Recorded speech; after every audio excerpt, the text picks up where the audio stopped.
Hello, everyone. Your girl Tay here from Let's Talk Wild, bringing you some more, not animal news today, but a topic that is definitely near and dear to my heart, okay? Bridging the gap between black people and animals. We'll discuss the relationship black people have with animals and the importance of bridging the gap between the two, okay? With some of my childhood traumas, some bullying, so trigger warning in advance, okay? But before we get into that, no matter where you're watching or listening, please support by subscribing, following, liking, and sharing. Turn on your notifications so you can be notified when I upload. You can support the podcast by becoming a member or sending a donation to Venmo or PayPal. The links will be in the description box. Now, let's talk wild. Do, do, do, do, do, do, do. Cue the animals. Yeah. Yes. You're weird.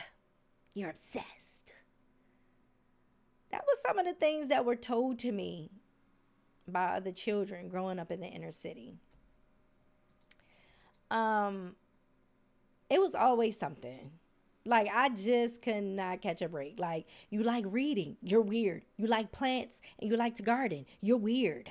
You like animals, you're weird.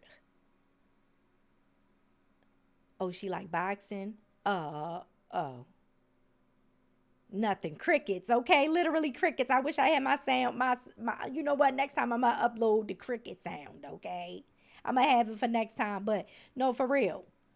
Like, oh, is that weird to you guys? Oh, now y'all shook. Not the bullies being shook. They like, oh, she like boxing though. We just can't figure her out. She's a nerd, but does she know how to protect herself? Which one? Yes, honey, I'm both. The best of both worlds, okay? A nerd, I can still protect myself, honey, defend myself, okay? Period. But yeah, that was my childhood, guys. Bullies trying to bully me because of the things that I loved. And I never could understand it until I got older and was able to put some things into perspective, which is what I'll be discussing next, okay? I think, and this is all alleged, this is all my opinion, honey. After having conversations with people, reading things, and all of that, this is what I've come to the conclusion. I think after so many years of traditions being watered down or completely erased, some, a lot of black people, African Americans, have lost their respect for animals. The teachings that our ancestors taught have been lost due to the slave trade. Our people have forgotten. They've forgotten to respect the animals. And it's not their fault. We hear the stories about how our ancestors had to submit to others' beliefs or hide the traditions they once practiced in the motherland, okay, in Africa. So these things just has been stripped from our families, our lineages. But hearing someone tell me you're weird and that I have an obsession with animals, it triggered me real bad, real bad. Um, I didn't think that I would be triggered because that was something I dealt with as a child. I didn't imagine someone in their 40s or their 50s, maybe leaning, pushing 60. I don't know. Are you boomerish? I don't know. I wasn't expecting someone in that age range to be telling me, a grown adult, you're obsessed with animals and you're weird. Huh? Come again? Like, I'm weird because I love animals. Huh? Come again? I couldn't hear you because, like, once that was said, all of the my animal spirit guides just came rushing to me, honey. They came rushing to me. The scorpion told me to sing, okay. The crocodile told me to grab on, hold, and roll, okay. The great white shark said take a chunk out of you, okay. And then the gorilla told me to toss ya. Just go ahead, toss her. Nothing like it's nothing. But I didn't do all of that, okay? It's a lot of, I got a lot of animal spirit guides, honey, and they rise to the occasion. Okay. But I didn't let any of them get to me like that. Instead, I let the big cat take over me instead, okay? Because, the lion roar, So I use my voice. And when you hear a lion's roar, you know it. They have the loudest roar out of all the big cat species. So, that's what I did, honey. I let my voice be heard. I didn't let the mane down, honey. Cause allegedly I ain't got no hair under these scarves that I wear. Y'all know I'm a scarf girl. I love scarves. I have a whole thing of scarves over here, like folded up. Like so many different animal prints and regular prints and different types of prints, honey. But listen, when you got a lot of hair like this, honey, you keep it wrapped up because it's too much. I don't need to be walking around just with this, just flapping everywhere. That's why I stayed plaited up. I let it down when I go on like date nights and stuff like that, when I'm going out somewhere, like when I get dolled up, put my makeup on, blah blah blah, yeah yeah yeah. Even though I don't need no makeup, honey, because I'm a natural beauty. Period. Cue to face card never decline. If you're watching a visual, shout out to you. But yeah, but I ain't let the mane down. Lion mane. I ain't let the mane down, but I did roar. The roar was roaring, honey. I let the people hear my voice. Period. I also think that with slavery, black people just stopped caring. They had to survive, so they weren't worried about the proper treatment of animals. But I think there was some resentment too, as well. I've heard someone say years ago, why should I care about animal rights when they got or they get treated better than us? I understand that statement, but the animals didn't do anything to you. They didn't do anything to you. They also had to, submit to the will of others. They can't speak up for themselves against humans. The only thing they could do is show behavior that, humans hopefully can catch on to, decipher and just treatment as needed. That wasn't their fault, Like y'all trying to, just not have like compassion, I feel like. But I do understand though, because it's like, black people, African Americans, our ancestors, we have gone through a lot of things, and it's just like, you know we're like last on the totem pole. Like it's like, oh, animal, they feel like animals get, are above us and get treated better than us. So for them it's just like, I don't care. Like, what about me? And I get that, I understand that. But at the same time, like, these animals ain't do nothing to you. So it's like, come on, show a little compassion. You want people to show compassion towards you, or understand you as well, and you can extend that, especially to the animals, honey, because like I said, they ain't do nothing to you. Um, okay, and I'll get back into the roaring, honey. And even though I let my voice be heard, it was very important for me to come on my platform, um, my podcast, Let's Talk Wild, to speak on this, because that's my, like, one of my goals of why, and why I made this podcast, to literally bridge the gap, and help mend the relationship with black people and animals, and to bring black people closer to animals, and to educate my people on conservation, and why should it be important, and why animals are important, um, the fact that anyone can sit there and tell you you are weird for liking or loving animals. I feel like if a person says that to you, don't trust them, okay, y'all? That means like they have no compassion for other living beings, especially not animals. Maybe they just care about humans. But like, come on, like, I can care about people and animals too, and that's always been a issue as well. You people would say, well, you need to care about this, or you need to care about that. I can love my family, I can love my kids, and love animals as well. What are you talking about? I love my pets, I love my man, I love my kids, I love the animals, honey. I love, like, period. Like, so what is wrong with loving all around? And see, that's what people need to learn, to be more loving.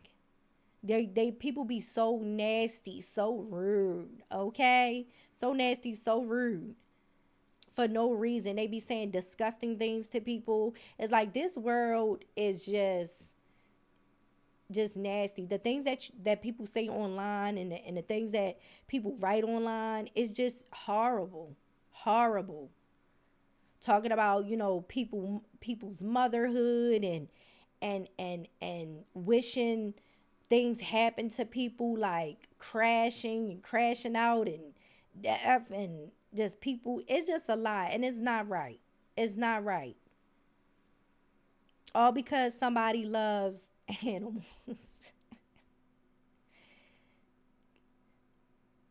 But I take into consideration that maybe it's because growing up, some people weren't introduced to animals like I was. My mom, my dad always were bringing animals home, honey. Period. Okay, I was feeding snakes. And listen, y'all, I've said it on the podcast before. My mom Dukes, honey, she she doesn't do rodents. She don't like rats. She don't like mice. She don't like no rodents. That's why we always kept a cat, which worked out for me because I love cats. Like, I know some people will like put mouse traps and stuff like that down, and then the animals were like living up in the, like growing up in the hood in the inner city. Like, people would put like bait down, and the mice would pass away in their homes, and it would stink. Like, my mother was with none of that. She said, honey, we gonna do we gonna get a natural predator for this mouse, a cat. Okay, which worked out for me because I am a cat lady, period. Shout out to my cats that I've had all through my life, and shout out to my current cats, Cleo, okay? Rest in peace, Tabby, Savage, and Chili, okay? My other cats. But and Munchie, yes, and all my other cats, and my outside cats, my feral cats that I help take care of and stuff like that. So, yeah, like, I was feeding, the snake. My mom would have them pet people at the pet store, put them rats. They would be in a box. She would have them put them in a car seat, and then come home and say, Tay, or she would tell my dad to get the. If my dad was at work, she would tell me, Tay, go get them rats out, the mice, and then we started with mice, then we moved on to feeding them rats. But she was like, get them out of the car. They in the front seat in the box, and I would get them and I would feed them, honey. I remember one time my sister tried to feed the snake, honey. She dropped the mouse on the floor, and we had to get it. Girl, my mother told her never again. She was like, Tay, you got it. You got it. And I didn't mind. So I always had love for cats. Look at me, cats. Cats, animals, birds. Like, we had all types of animals, honey. Even that's why I love praying mantis so much, because my dad like picked one up. Like, we would I've told the stories of how we would go to my family's property in Virginia, and like my dad would be out there picking up the praying mantis, and like he was explaining to us, like, how graceful they were, and just giving us facts and stuff, and picking them up, and like, yeah, they won't hurt you and stuff like that. And I love that because that is one of my spirit animals, is the praying mantis. Oh my God, now I'm ready to cry, because that was one of my favorite moments as a child growing up, like animal moments, especially with one of my parents. So yeah, the praying mantis, definitely, it was like, and it was so crazy is I'm like the praying mantis queen. Like, I can't get away from them. They can't get away from me. They're all around my garden, my back garden, my front garden. I saw some at the community garden, so I'm so excited, in the community farm. So I'm so excited. So yeah, I done went off, honey, but it's okay. This is what it's about. Just like bridging the gap, and just explaining my childhood, my traumas, and my love for animals, and where it's come from. So the lore of the Let's Talk Wild lore, honey. But yeah, and yeah, so my dad, my mom just always, you know, taught us to show compassion to these animals and stuff like that, and to respect them. And it was instilled in me by my ancestors and my parents. And Of course. We gotta give the props. The props is due. Discovery Channel and Animal Planet, honey. Those I've y'all. Some of y'all may know, may not know. I am an insomniac. I've been an insomniac since I was a child. Okay, so those insomnia nights and early mornings, I was up watching cartoons. I was watching Toonami. Okay, on Cartoon Network, and I was watching my animal shows, and I also was watching the cooking network. Either I was watching the them preparing food, or I would watch the infomercials, because I would always, y'all, now that we grown, now we got our own money, we could buy all the stuff that we saw on the infomercials. Honey, I bought me a magic bullet. Okay, when I when I got older and got my apartment, I got me a magic bullet. My grandmother had the set it and forget it rotisserie chicken spinner thingy thing. Like, honey, as seen on TV, we have actually as seen on TV stores here in my state, and you could go and buy the stuff that you seen on TV, so like on the infomercial. So that was my thing as a child, insomnia, and that's one of the another reason why I love to cook for my family, and because that is another way, a form of way of me showing that I love them. So I make sure I do the weekly grocery list. I buy the groceries, honey, and cooks the dinner. Okay, but yeah, those insomnia nights and early mornings, I was watching Food Network, Discovery Channel, Animal Planet, and animals. Okay, and the cartoons. Okay, period. And sometimes sci-fi. I was watching Stargate. Okay. um but yeah, that was my childhood. So maybe it's not their fault that they are ignorant, these people that are ignorant to the fact that people can love animals and not be weird. Because their lineage didn't show them that. When I was protesting the circus, the Barnum and Bailey circus, okay, I had a black woman, and I've said this before on a podcast as well. She came up to me, and she was polite, and I was giving out crayons and coloring books that showed compassion to the circus animals, and was just teaching children about the animals and stuff like that, and gave her the coloring books to the kids and stuff. And she was like, um, she asked me some questions, and she said, well, y'all out here protesting. Well, if I don't take my kids to the circus, how they going to learn about animals? How will they learn about animals? And that made me sad. That really made me sad, because that's telling of how, she was raised, and it's just, it goes from who taught her to who taught them to who taught them to who taught them. So it goes down and down and down and down and down. Okay, and it's sad, like, that you think taking your children to the circus is teaching them about animals, and it's not.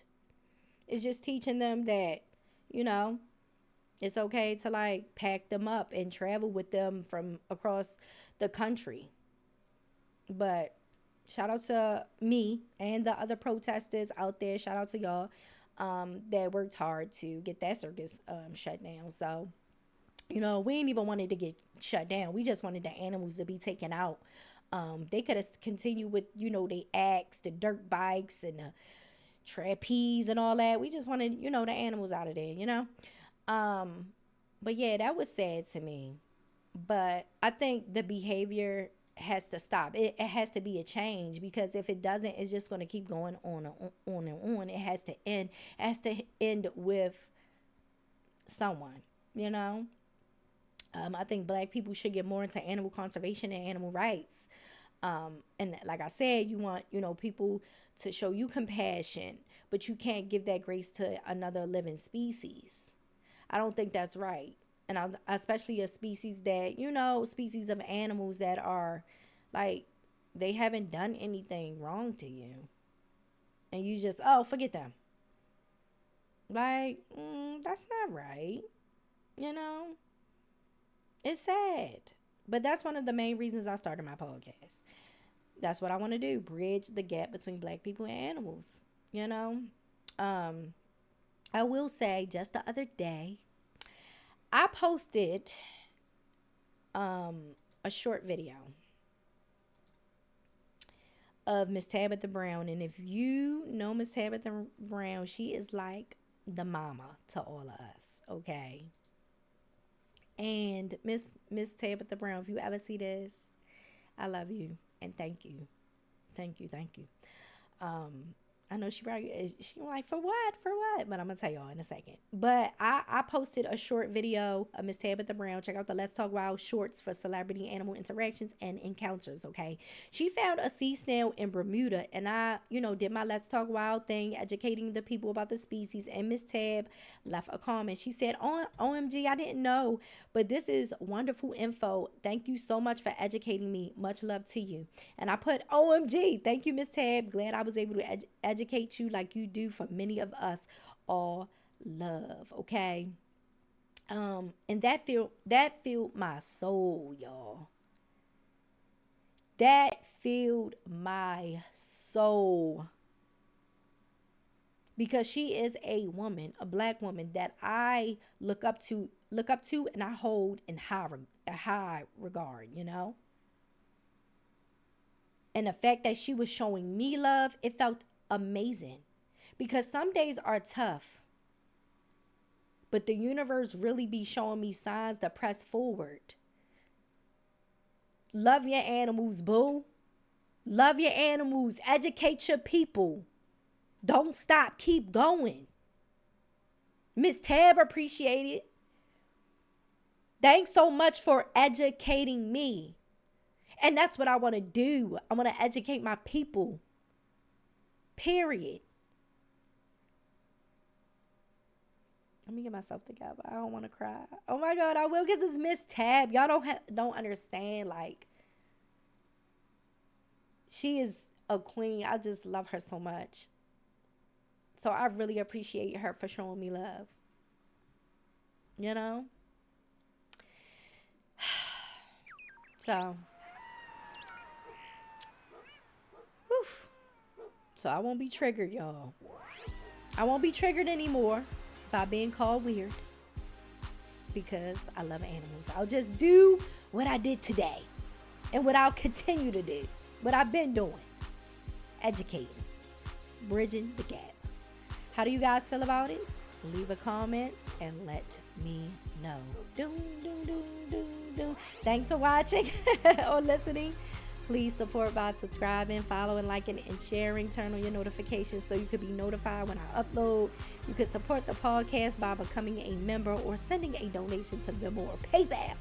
The links will be in the description box. I love my theme song. Yeah. Yeah. Now, love yourself, one another, your pets, and the animals. I'll talk to you guys next time. Bye.